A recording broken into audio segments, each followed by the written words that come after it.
오늘 귀한 날, 귀한 자리, 귀한 시간 예배 자리에 참석한 여러분들을 축복합니다.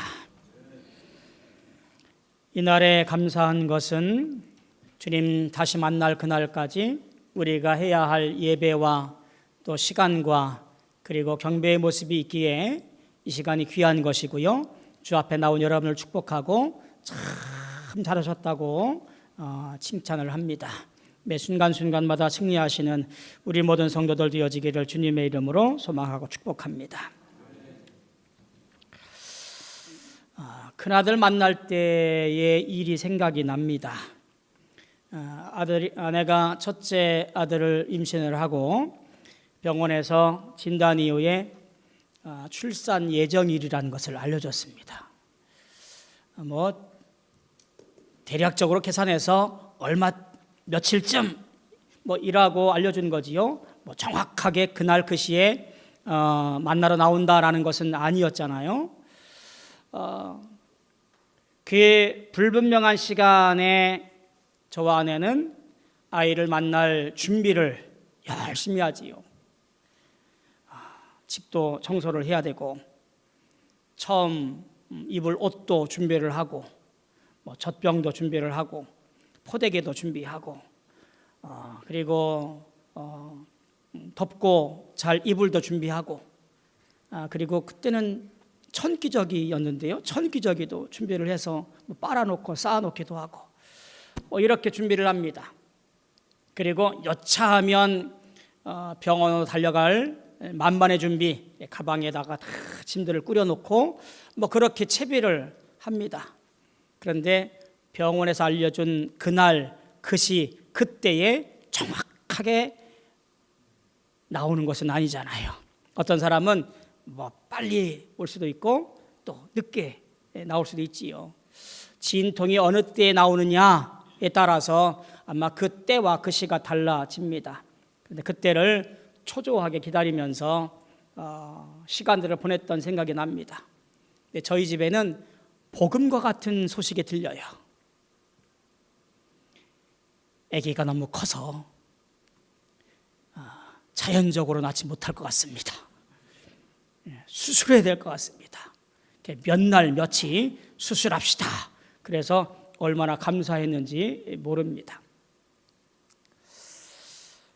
확정되지 않은 시간과 날짜를 기다린다라고 하는 것은요, 참 곤욕스러운 일이에요. 그때를 준비하고 그때를 맞이할 것을 다짐을 하고 이런 것들을 생각할 때 얼마나 막막한 순간인지 알 수가 없습니다.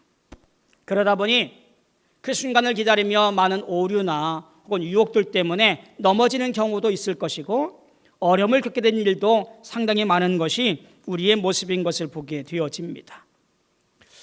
오늘 비유의 말씀은 이렇게 시작하는데요. 그때라고 시작을 합니다. 그때가 언제인가라고 앞서서 보면 24장 3절에 이런 질문들을 합니다.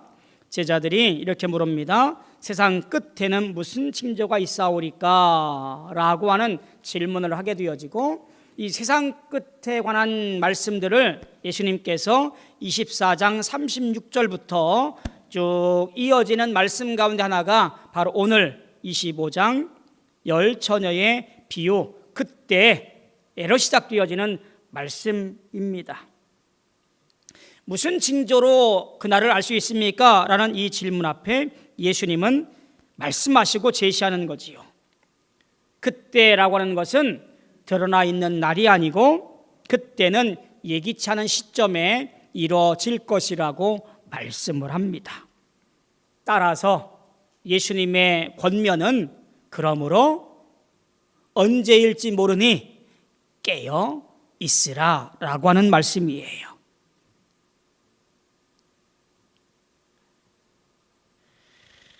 너무한 예수님의 말씀인 것 같지만 주님은 우리에게 그 날과 그 때와 그 시를 알려주지 않았습니다.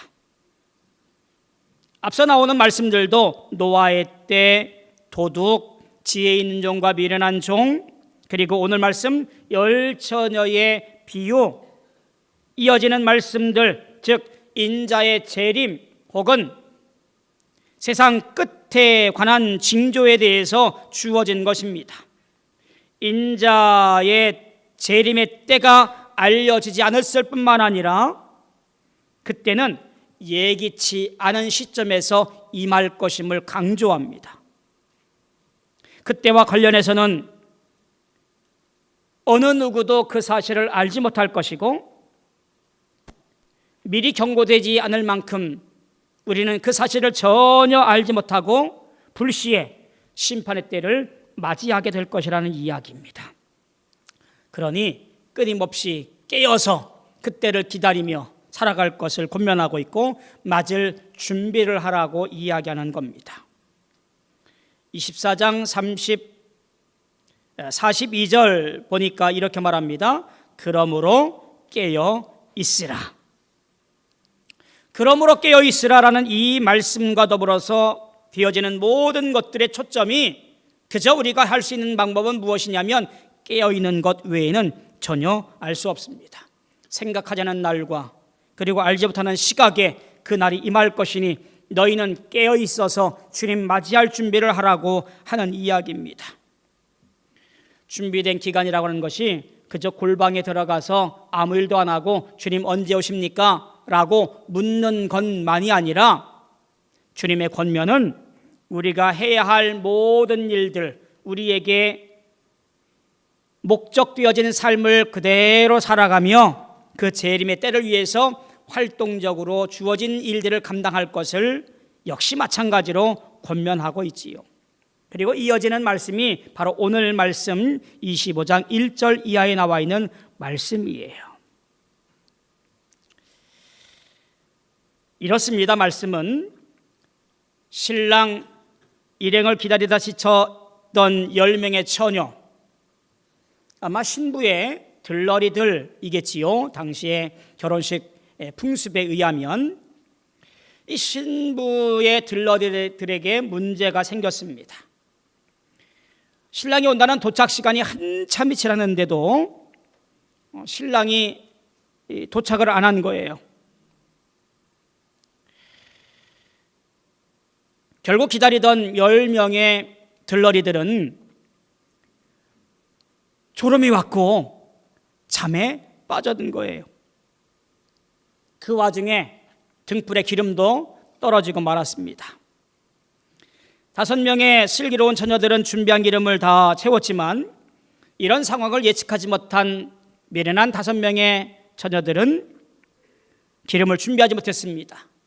부랴부랴 기름을 사러 나간 사이에 불사 그 사이에 신랑 일행이 도착을 했고, 그리고 문을 열어달라고 아우성을 쳤지만 그 잔치집은 문이 잠겼고 그 집으로 들어가지 못했다라는 이야기입니다.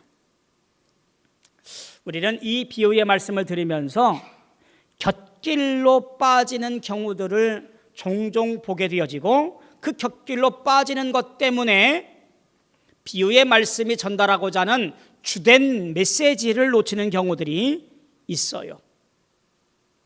자, 비유의 말씀이에요. 비유라고 하는 것은 어떤 특정한 교훈을 알려주기 위해서 우리에게 상황을 맞추어서 얘기되어지고 있는 이야기입니다. 그러니까 전달하고 싶은 메시지가 따로 있는 거예요. 근데 그것을 확대하기 위해 설정해 놓은 것들 때문에 우리가 혼란스러워져요. 그 하나가 뭐냐면 물어봅니다. 목사님, 이 기름이 어떤 기름일까요? 경유일까요? 등유일까요? 휘발유일까요? 저는 그게 왜 궁금한지 잘 모르겠습니다. 조금 더 생각해 보면 목사님, 이 기름이 믿음을 말하는 것일까요? 헌신을 말하는 것일까요? 순종을 말하는 것일까요? 그렇게 물어보면 저도 잘 모르겠습니다. 성경에는 그것에 대해서 설명을 하지 않아요. 기름이 어떤 것인지 무엇을 의미하는지 전혀 예수님은 비유로 설명하지 않아요. 그러니까 그게 중요하지 않다고 하는 거예요. 그것에 너무 연연해서 중요한 것을 놓쳐버려요. 또 한 가지, 목사님 이거 너무하신 거 아니냐고. 아니, 좀 여유 있는 기름을 갖고 있는 사람이 옆에서 좀 도와달라고 하면 좀 나눠서 주면 되지, 뭐 그렇게 모질게 나눠주지 않고 필요하면 사와라 라고 말할 수 있느냐고. 도덕적으로 문제가 있는 거 아시냐고. 그리고 부랴부랴 준비를 해서 늦게라도 당도했으면 문을 열어줘야지 이렇게 야박하게 문도 안 열어주고 잔치에 참여하지 못하게 문을 닫아버립니까?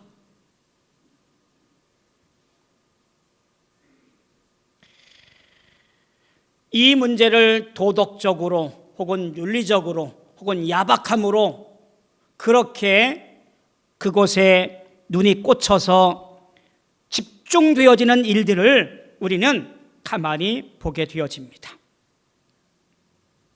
오늘 말씀은요, 그런 것에 교훈을 얻고자 하는 내용이 절대로 아니에요.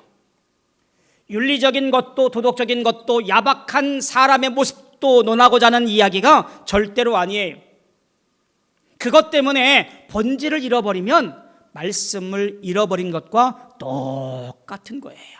그럼 뭐냐? 도대체 이런 일들을 앞에다가 설정해 놓은 이유가 무엇이냐? 그것은 한 가지입니다. 뭐냐면 이런 겁니다. 아하, 이 10명의 사람이 어찌할 수 없는 상황에 놓여 있구나 라고 하는 것, 그것이 앞에서 얘기되어지고 있는 것을 이해하시면 되는 거예요. 아하, 곤란한 상황에 놓여 있구나, 이해할 수 없는 상황에 지금 놓여 있구나 라고 이해하시면 되어집니다. 이미 일어난 상황을 되돌릴 수 없을 뿐만 아니라 누구도 대신해 줄 수 없는 상황이구나, 이 정도로만 이해해야지 도대체 기름이 무엇이고 이렇게 사람들이 야박할 수가 있나, 뭐 이런 문제로 소비하면 오늘 말씀의 중요한 메시지를 잃어버리게 되어집니다. 그리고 이 말씀 가운데 전해지고 싶었던 바탕의 이야기가 뭐냐면, 아하, 신앙의 문제는 하나님과 개인의 문제구나라고 하는 것들도 생각해 볼 필요가 있는 말씀으로 비춰집니다. 하나님과의 관계, 믿음과 구원의 관계는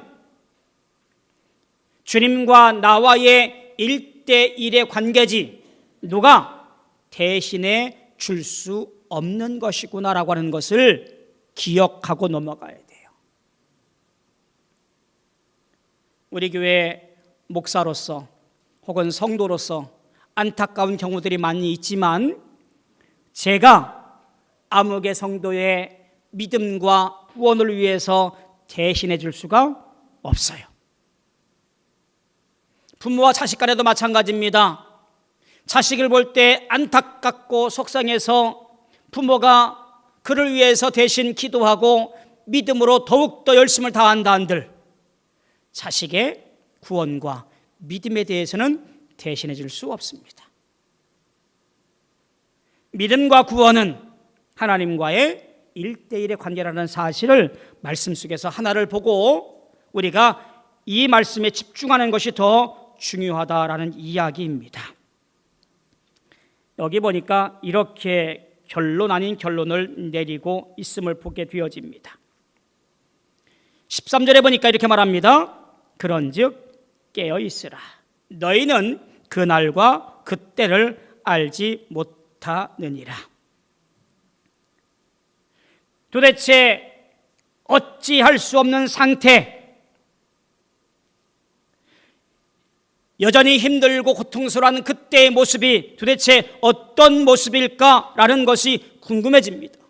왜 이 이야기가 마태 공동체, 즉 마태 복음서가 쓰여진 60년, 70년경의 상황이 어떠했길래 이 말씀을 강조해서 기록되었을까?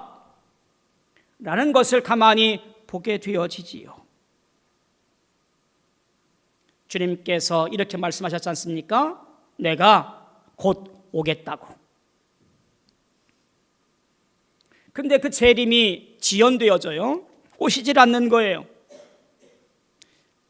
예수님의 제자들도, 그리고 주님의 다시 오심을 고대하던 믿음의 사람들도 하나둘씩 세상을 등지게 됩니다.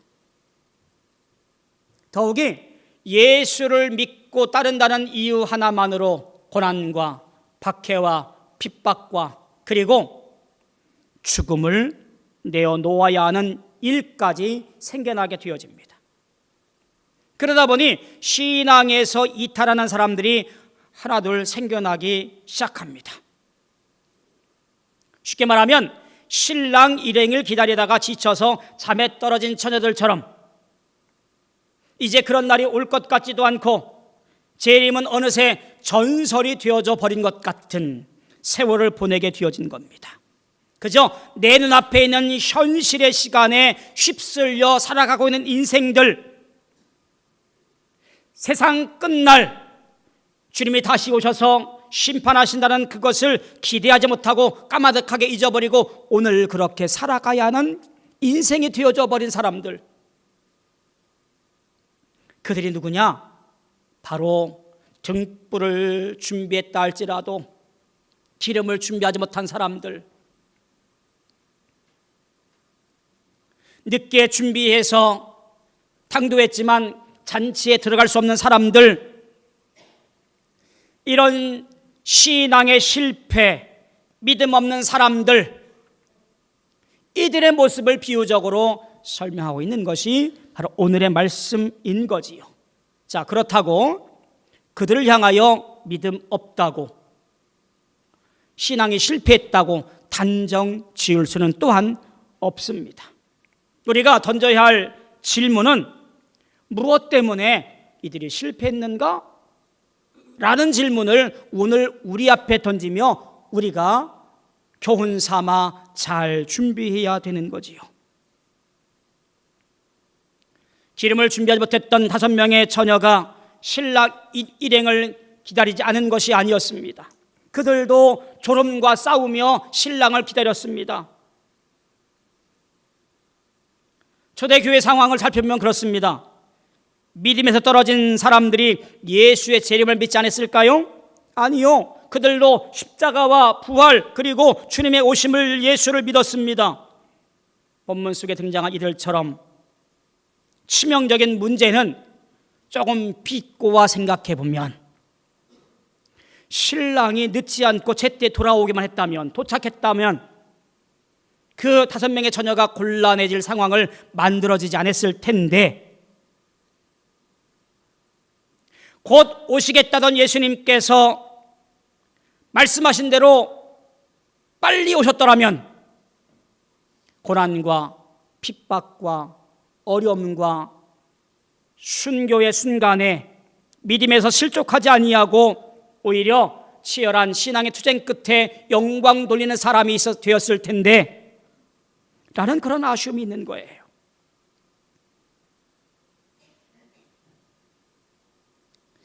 이런 아쉬움 속에 성경은 이렇게 말하는 거예요. 다시 한번 읽어볼까요? 다 같이 한번 읽겠습니다. 13절 시작. 그런즉 깨어있으라, 너희가 그날과 그때를 알지 못하느니라. 그럼에도 불구하고 깨어있어 기대하며 기다리며 살아갈 것을 권면합니다. 그런데 솔직히 말하면 이 권면의 말씀이 우리에게 정말로 낭패가 아닐 수 없어요. 예수님께서 다시 오실 재림의 지연이라는 상황을 극복할 만한 힘이 우리 안에 없기 때문에 그렇습니다. 그리고 어떻게 해야 될지를 감당이 안 되기 때문에 그렇습니다. 그러다 보니 많은 사람들이 이 땅에서의 나름대로의 삶을 병행하며 그것이 성공이라고 착각하는 경우들이 많이 생겨나게 되어지지요.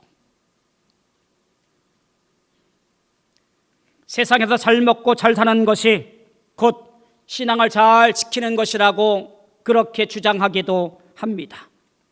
예수님 때문에 내가 부자가 되었노라고 간증하기도 합니다. 예수님 때문에 예수 잘 믿어서 형통했노라고 그렇게 말하기도 합니다. 그런데 그런 것만은 아닌 것 같습니다. 성경은 예수 믿는 이유 때문에 오히려 고통당하고, 예수 믿는 이유 때문에 힘들어하고, 예수 믿는 때문에 죽음을 맛보게 됐습니다.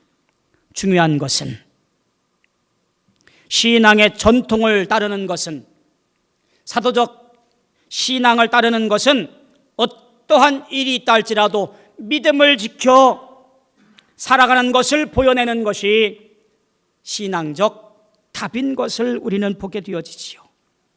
예수를 믿는다고 하는 것이 내게 어떤 확고한 정답과, 예수를 믿는다고 하는 것이 내게 어떤 영광을 주어주지 않던 그 시기에 오히려 예수님 때문에 감사하고, 예수님 때문에 새 생명 얻고, 예수님 때문에 찬송하고, 그렇게 하루하루를 끊임없이 살아내야만 했던 것, 그것이 주님께서 말씀하시는 깨어 있음에 대한 시작인 것을 우리는 보게 되어지지요.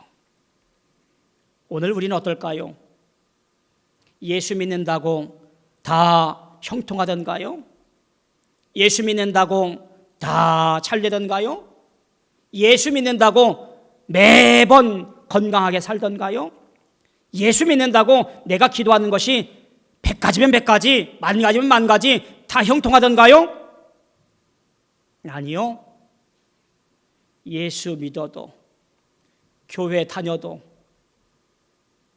찬송하고 봉사하고 헌금해도 여전히 눈만 돌리면 불안하고 걱정이고 억울함이고 속상하고, 그런 우리 인생살이를 살아가고 있습니다. 성경은 말하는 거예요. 그럼에도 끊임없이 우리를 건져줄 수 있는 무엇인가를 찾아야 한다고. 그것이 무엇이냐면, 하나님은 우리를 사랑함으로 말미암아 새 생명 얻었고, 예수님은 우리 생명의 전부라고 고백하는 우리에게 우리가 믿음으로 견딜 것은 주님께 묻고 주님께 바라보고 주님께 배우려 하는 그것으로 말미암아, 예수님 한 분만으로 말미암아 우리는 살아갈 수 있구나라는 결론을 내려야 하는 믿음이 오늘 우리에게 요구되어지고 있습니다. 잘 알지도 못해서가 아니라, 믿지도 못해서가 아니라, 주님 오실 그날을 기대하며 내 삶을 살아가는 여전히 내 주변은 힘들고 어렵고 위협하며 우리를 고통스럽게 하는 일들이 너무나 많기 때문에 그렇습니다. 우리 이때에 우리는 주님의 충만함을 기억하며 또한 그것을 경험하며 믿음의 길을 걸어가야 되는, 예수를 믿는 사람의 모습으로 살아내야 할 충만한 역사가 우리에게 필요하다는 이야기입니다. 그러면 오늘 우리가 최선의 믿음의 삶이 무엇일까라는 것들에 대해서 질문을 해봐야 되겠지요. 끊임없는 핍박과 고난 속에서 신앙을 지켜왔던 많은 사람들에게 주어지는 핵심의 말씀이 바로 여기에 있던 거예요. 예수님께서 비유로 장황하게 말하고 싶었던 것의 결론이 여기에 있는 거예요. 아무개야 힘들지, 아무개야 고단하지, 아무개야 어렵지, 그래도 깨어 있어야 된다. 그날과 그 시는 알지 못하지만 심판주로 오시는 예수님 만날 그때를 기억하며 오늘 깨어서 주님 맞이할 준비를 해야 한다고 말씀합니다. 이 말씀을 또 오해하면 안 돼요. 오늘부터 한숨도 안 자고 눈 부릅뜨고 있어야지라고 생각하시면 안 됩니다. 그런 물리적인 깨어있음을 말하는 것이 아니지요. 깨어있다라는 이 말은 쉽게 말하면 영적으로 깨어 있으라는 말이에요. 영적으로 깨어 있는 사람은요, 어떤 사람이에요? 내 마음과 내 생각에 하나님 사랑으로, 하나님의 말씀으로 가득 채운 사람입니다. 그래서 하나님을 부르고 하나님을 생각하고 하나님을 찬양하고 하나님께 감사하고 경배하며 내 삶에 죄가 있는 것을 깊이 깨닫고 회개하며 하나님께 구하고 성령과 깊이 교제하는 삶, 그것이 영적으로 깨어있는 성도의 상태를 말하는 겁니다. 문제는 이게 영적인 것이라고 하는 단어가 우리가 이성적이거나 합리적이거나 상식적인 분야가 아니다 보니까 자칫하면 살아가면서 만나는 문제들 때문에 방향을 잃기도 하고 목적을 상실하기도 합니다. 그래서 언제나 영적으로 예민하고 영적으로 긴장을 해야 되는 것이지요. 그것이 깨어있다고 하는 말이에요. 영적으로 깨어있는 사람은 실패해도 감사할 줄 알고, 영적으로 깨어있는 사람은 지금 내 삶에 문제가 있더라도 주의 뜻이 무엇인가를 발견하려고 하는 사람이에요. 사랑하는 성도 여러분, 깨어있는 성도가 되어지기를 축복합니다. 순간순간 영적으로 깨어있어서 주님과 교제하는 성도가 되어지기를 소망합니다. 세상 끝날을 기다리며 믿음으로 올곧게 살아가는 삶, 그것은 바로 깨어있는 성도의 삶이에요. 무작정 기다리는 것이 아니라 주님 약속 믿고 주님의 마음, 곧 우리를 향하신 주님의 뜻을 이루어가면서 오늘도 믿음으로 경주해가며 십자가 바라보고 살아가는 삶, 예수로부터 우리에게 정리되어진 하나님을 사랑하고 이웃을 사랑하며 오늘도 힘내어서 주님 만날 그날을 고대하며 믿음의 길을 걸어가는 것, 내 삶의 방향과 내 목적이 분명하여 주님께 영광 돌리고 기쁨으로 돌려지는 그런 깨어있는 삶의 모습, 그것이 바로 오늘 우리가 살아가야 할 신앙인의 모습이지요. 부디 영적으로 깨어있어서 주님 오심을 고대하며 이 인생의 여정을 인내로 경주해가며 마땅히 준비해야 할 기름을 준비하고 또 잔치자리에 함께 참여해서 기쁨과 영광을 함께 부를 수 있는 우리 모든 성도들 되어지기를 주님의 이름으로 소망하며 축원합니다. 기도하겠습니다. 고마우신 아버지 하나님, 은혜를 감사합니다. 하나님의 은혜 가운데 오늘도 영광 돌려 믿음의 길을 걸어가게 하시니 감사합니다.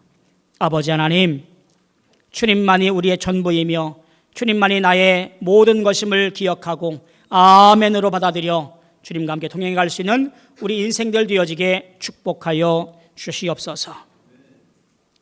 힘의 힘을 더하여 주실 줄 믿습니다. 예수님의 이름으로 간절히 기도하옵나이다. 아멘.